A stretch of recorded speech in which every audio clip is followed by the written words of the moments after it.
learning the Alter Rebbe Shulchan Aruch and Laws of Shabbos, section 305, halacha 26.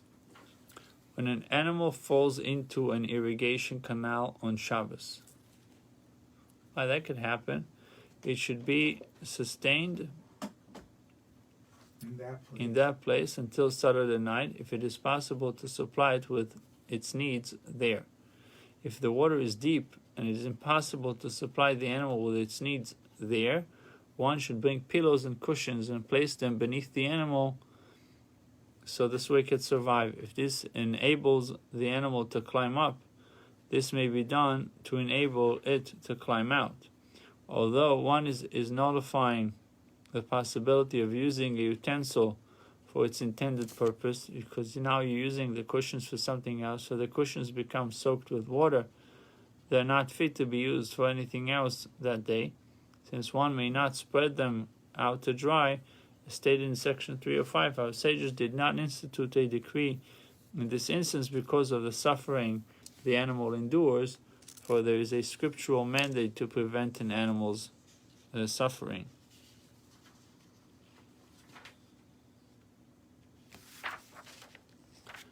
It is, however, forbidden to lift the animal up by hand if the animal was not able to ascend via the cushions, even if the animal will die there, because the animal is muktzah, and our sages did not permit moving an article that is muktzah even when an animal is suffering is involved. Although the scriptural obligation to show consideration for the animal's suffering is being ignored, our sages have the authority to uproot scriptural command in an instance where one remains passive and merely refrains from action. Other authorities permit one to help the animal ascend by hand because of consideration for its suffering. One may rely on their words in the case of a significant loss. According to all authorities, it is permitted to instruct a non-Jew to help the animal ascend.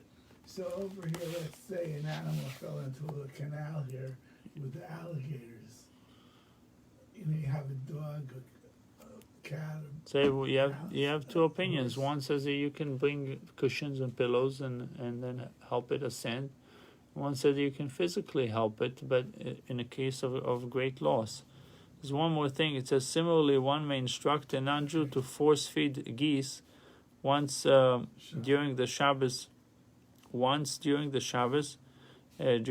day, because of the obligation to prevent the animals from suffering.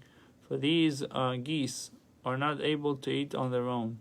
If there are no non-Jew present, a Jew is allowed to force feed the geese, even though force feeding geese is forbidden on Shabbos, as will be explained in section 324.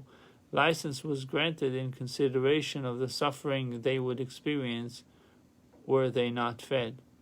Nevertheless, it is preferable that they be fed by a minor. I never heard about it's maybe they're too, I don't know, maybe they're capable of eating. In the footnote 88, it has one of the techniques employed when raising poultry, particularly geese, was to force feed them, stuffing food far more than the animal's ordinary fare down their throat by hand, producing an oversized liver to be used for foie gras, literally fatty liver. As a result of this feeding process, a goose liver can expand to over 10 times its ordinary size. It is a desirable, since it is used to make a delicacy on Shabbos. The animal is thus in great distress, since it is accustomed to being force-fed in this way. It will not eat by itself, even if it is hungry. Out of consideration for the animal's suffering, the rabbis allowed geese to be force-fed one meal on Shabbos. See also 3-4-6 and the Alter Rebbe's Shulchan Aruch here there, Hilchos Shechita, where this practice is mentioned. Wow. I guess once they're accustomed to do it, once they're accustomed to be force-fed, you can't... What's this animal?